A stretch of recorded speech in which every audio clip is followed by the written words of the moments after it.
বলছে rights exclusive to citizens of India, মানে ভারতের নাগরিকদের জন্য কি কি অধিকার আছে। আর্টিকেল 15 বলেছে যে right against discrimination in grounds of right against discrimination on grounds of religion, race, caste, sex or place of birth।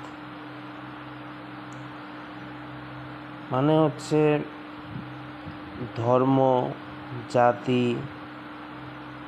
বর্ণ, লিঙ্গ এবং জন্মের স্থান অনুযায়ী বৈষম্যকরণ করা যাবে না, তার বিরুদ্ধে অধিকার, সেটা আর্টিকেল 15 বলা আছে। আর্টিকেল 16 বলা আছে right to equality of opportunity in the matters of public employment. Public এমপ্লয়মেন্টের ক্ষেত্রে ইকুয়ালিটি অফ অপরচুনিটির অধিকার থাকতে হবে, সেটা আর্টিকেল 16 বলা আছে। আর্টিকেল 19 বলা আছে right two freedom of speech and expression.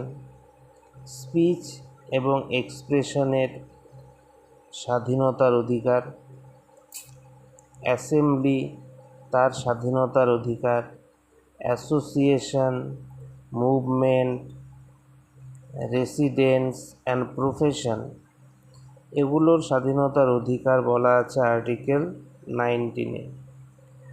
R article 29 আর 30 বলা আছে cultural and educational rights.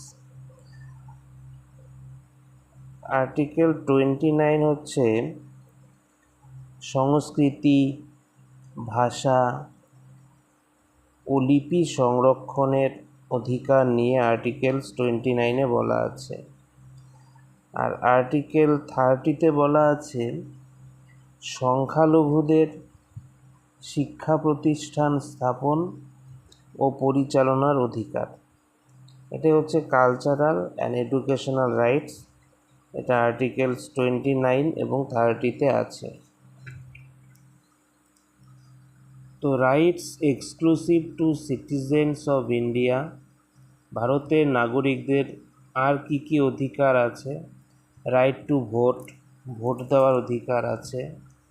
Right two contest, ভোটে প্রতিদ্বন্দ্বিতা করার অধিকার আছে। Eligible for public offices, public যে অফিস সেগুলোর এলিজিবিলিটিও ভারতীয় নাগরিকদের আছে।